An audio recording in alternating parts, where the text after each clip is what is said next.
bienvenue encore dans la chaîne Info Utile Jëm Kanam. Après son élection, avec une victoire écrasante, le nouveau président a fait quelques premières déclarations, ce que nous allons vous résumer dans cette vidéo. Donc, quels sont les premiers engagements du président Diomaye Faye, le nouveau président du Sénégal? Vous êtes dans la bonne chaîne Info Utile Jëm Kanam. Si vous n'êtes pas encore abonné, comme nous avons l'habitude de le faire, nous vous invitons à vous abonner dans cette chaîne et de partager cette chaîne à toutes les personnes que vous connaissez. Vous allez trouver des informations utiles parce que le temps, c'est de l'or. Pas besoin de regarder tout ce qui circule sur le net. Non, mais regardez ce qui vous fait gagner de la valeur, comme ici. On va vous parler de finances, d'entrepreneuriat, d'orientation scolaire et professionnelle, de conseils de sécurité, des gestes de premier secours, de santé, d'environnement, d'exemples de lutte contre les accidents, l'importance de l'anglais, bref, tout ce qui vous permet d'aller loin. Des techniques pour faire des épargnes aussi, malgré qu'on gagne un faible revenu ou non, sont partagées. Des astuces pour gagner de l'argent aussi avec son téléphone, des choses que les gens ignorent, et beaucoup d'orientation scolaire et professionnelle. Donc vraiment, chers amis, partagez cette vidéo et laissez-nous en commentaire ce dont vous voudriez qu'on fasse des vidéos selon vous. Donc, nous sommes là à votre écoute. Pour revenir à la thématique, si vous vous souvenez, voici la liste des personnes qui étaient retenues pour l'élection présidentielle, même si Soham Wardini avait annulé sa candidature. Donc, à l'issue de l'élection, c'est lui qui a été élu par le peuple sénégalais avec un pourcentage de 54%, même si nous félicitons les autres. Et là, maintenant, nous commençons une nouvelle ère. Quelques jours après, le président est sorti et il a fait son premier discours de quelques minutes où il a décliné à peu près ses priorités numéro 0, disons. Évidemment, il y a la lutte contre la corruption. Si beaucoup de gens ont voté pour le président, c'est parce qu'il y a trop de corruption dans ce pays et les gens en ont assez. Dans le passé, il a fait des actes, lui, le président élu, montrant qu'il est contre l'injustice et la corruption y fait partie. En tout cas, là, on vous restitue exactement ce que le président a dit. Donc, il a promis une lutte contre la corruption sur tous les secteurs. En tout cas, s'il parvient à faire des efforts et qu'il y ait le soutien des Sénégalais, le fait de lutter contre la corruption permettrait d'accélérer la croissance. Parce qu'un projet qui peut faire bénéficier à 1000 personnes, à 100 personnes, à 1 million de personnes, vous voyez que c'est une minorité de groupes de personnes qui s'en accaparent. On y reviendra. Deuxième chose qu'il a promis, c'est la refondation des institutions. Ça, je pense, il n'y a pas besoin d'aller loin. Nous tous, nous voyons à quel point les institutions ont été taillées dépendamment de l'équipe qui est au pouvoir. Évidemment, troisièmement, il a parlé de la CEDEAO, a rassuré les partenaires et donc a parlé d'intégration africaine comme il l'a toujours prôné. Donc, c'est le troisième engagement qu'il a pris lors de son discours, le président Diomaye. Quatrième chose, c'est abréger la souffrance des femmes et des jeunes, mais il faut y ajouter les vieux aussi et les hommes. Donc, abréger la souffrance de tous les Sénégalais, disons. Et la cinquième chose, parmi les urgences maintenant, il a parlé de la réconciliation nationale, c'est assez important. Donc, évidemment, il a soulevé le fait qu'il y a ces 3-4 dernières années, il y a eu beaucoup de tensions dans le pays, des morts, des manifestations, c'était vraiment chaud. L'heure est maintenant à la réconciliation nationale, à la reconstitution des bases de notre vivre ensemble et donc que chacun se donne la main après vérité, réconciliation. Donc, parmi ces urgences, le petit b, deuxième chose, refondation des institutions, comme il a dit. Troisième chose, l'allègement sensible du coût de la vie pour alléger les fardeaux du quotidien. Et dernière chose, les concentrations nationales inclusives, sectorielles sur l'évaluation et la relance des politiques publiques. Je pense que, en partie, c'est ce qu'attendaient les Sénégal en termes d'urgence numéro 1, même si tout est urgent dans ce pays. Donc, voilà un peu les engagements pris par le nouveau président Bassirou Diomaye Faye lors de son discours. Maintenant, deuxième engagement dont nous n'avons pas des vérifications sûres à 100%, parce que les premiers engagements, c'est le président Diomaye lui-même qui est sorti à la télé et qui a fait ses déclarations. Cependant, nous sommes entièrement apolitiques, nous voyons circuler ce message disant que voici les 11 engagements du PASTEF.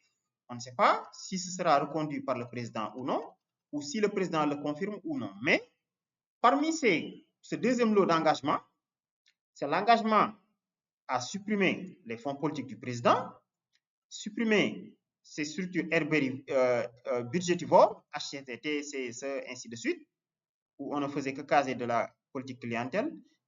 Nous voyons des messages circulant sur le net faisant comprendre que la suppression de ces trois structures permettrait à l'État de gagner environ, si je ne me trompe pas, presque 40 milliards. Je ne sais pas maintenant si c'est par mois ou par année. Deuxième chose, donc, les gens qui décrivent le PASTEF comme ça. Donc, ça, c'est une information qu'on a tirée sur le net. Nous n'avons pas une certitude de 100%. Deuxième chose, c'est engagement à démissionner de la présidence du parti. Bon, je pense que tout ça aussi, le président Diomaye l'a déjà dit. Et démissionner du Conseil supérieur de la magistrature. Troisième chose, c'est le parti PASTEF qui parle. Nous nous engageons à accorder une indépendance totale à tous les organismes de contrôle, tout ce qui est IGE, OFNAC, CENTIF. C'est-à-dire, si on attrape quelqu'un qui a fait de la corruption ou autre, l'État ne fera rien à part laisser la justice faire son travail. En tout cas, ça fait partie des attentes des Sénégalais. Le pouvoir de définir et de se mettre en œuvre leur programme de manière autonome, c'est-à-dire ces codes de contrôle, et que tout le monde puisse les saisir directement, de même que eux, qu'ils puissent saisir le procureur ou le juge d'instruction. Quatrième chose, sur 11, donc nous nous engageons à instituer, donc là je parle, c'est PASTEF qui parle, il s'engage à instituer des concours pour le recrutement des postes civils et militaires, un appel à candidature pour les postes de directeur. Il s'engage aussi à protéger les femmes et les enfants en favorisant leur autonomie économique par l'accès aux fonciers, par des financements, portant sur alisant les congés à 6 mois, construisant des crèches. Bon, par rapport à ça, au niveau de la chaîne, cette année, lors de la journée de mars, donc nous avions été invités par une structure où nous, on a donné notre compréhension de comment investir en faveur des femmes. Parce que aussi, il y a une tendance mondiale qui consiste à dire femmes, femmes, femmes, mais il faut le dire positivement. Donc, nous, on a donné notre contribution sur le plan économique. Donc, si vous êtes intéressé, allez regarder cette vidéo-là dans la chaîne.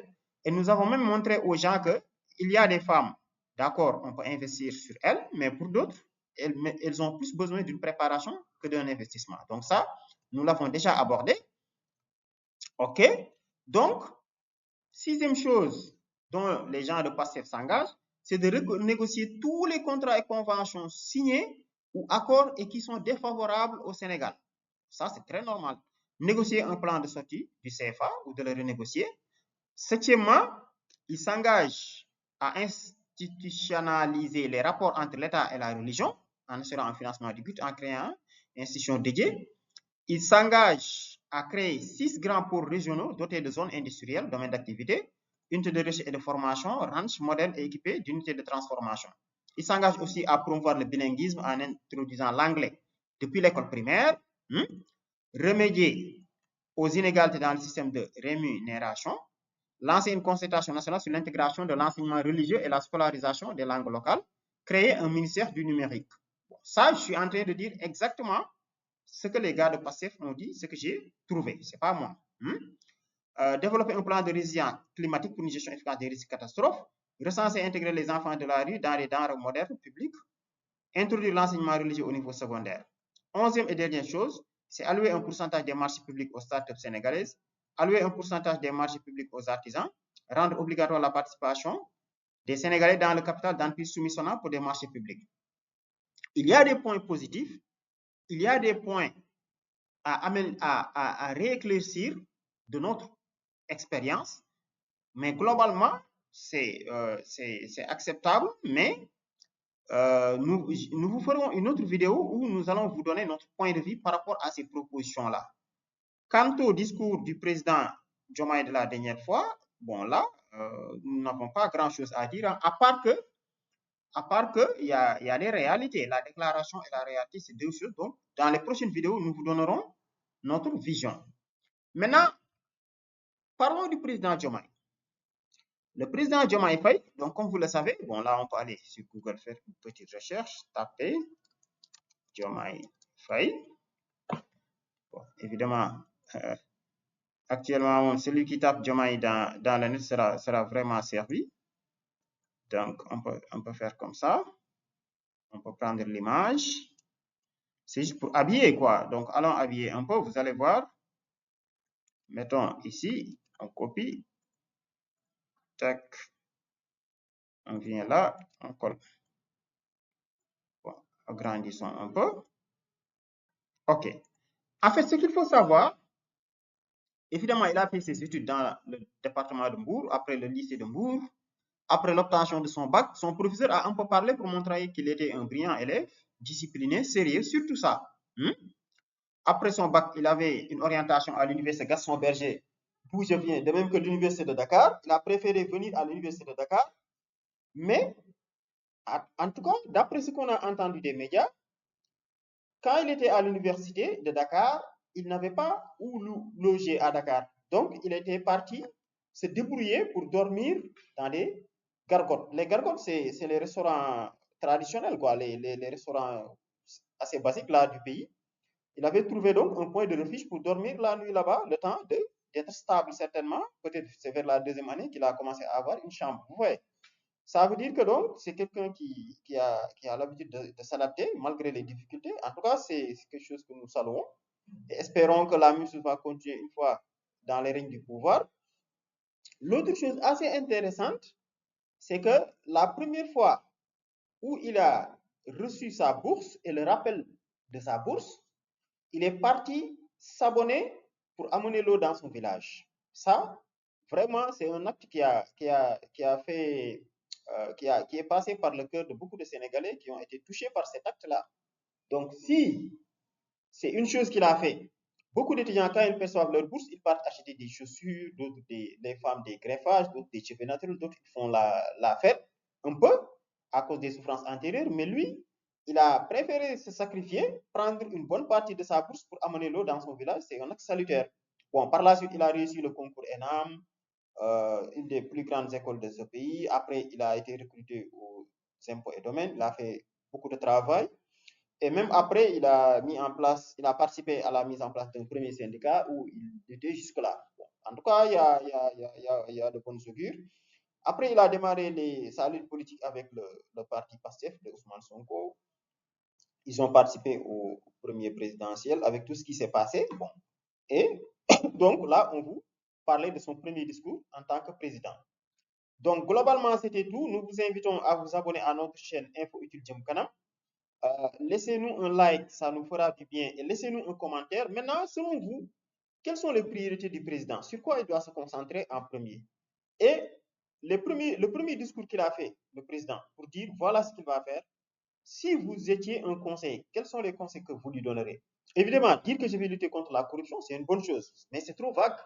Exactement comment tu vas le faire? Parce que le pays est pourri de corruption. Dans les hôpitaux, sur les routes, partout il y a la corruption. Donc, ce serait bon de nous dire comment vous le voyez. Donc, dans les prochaines vidéos maintenant, on vous fera des vidéos pour nous parler des attentes du peuple sénégalais. Parce que, évidemment, nous avions lancé un sondage dans le passé. Donc, certainement, vous avez eu à voir ce sondage-là. Ça, c'est nous qui l'avons mis en place. Donc, nous vous invitons à répondre à ce sondage-là. C'est juste pour voir quelles sont les priorités du président, selon vous. Donc, si vous êtes intéressé, vous pouvez nous demander le lien, on va vous le donner. Et vous voyez, actuellement, nous avons collecté 12 000 réponses et nous pouvons vous montrer les tendances. Donc, on vous fera une vidéo assez détaillée sur ce que disent les Sénégalais, mais vous voyez, c'est toujours corruption, emploi des jeunes, vie chère qui revient. Donc, nous vous reviendrons dans ça. Les urgences du pays, on vous fera une vidéo de ce que les Sénégalais ne voudraient plus voir. Comme vous le savez, il y a un message qui circule sur le net demandant à ce que le président, il y a des choses que les Sénégalais disent qu'il ne voudrait plus voir. Parmi ces choses-là, donc on y reviendra. On vous fera une vidéo à part sur ça, vous voyez. Bon, c'est tout ce qui est clientélisme, corruption, détournement de deniers publics et autres. Après, il y a les erreurs que la nouvelle équipe devrait éviter. Une nouvelle équipe gouvernementale vient d'arriver.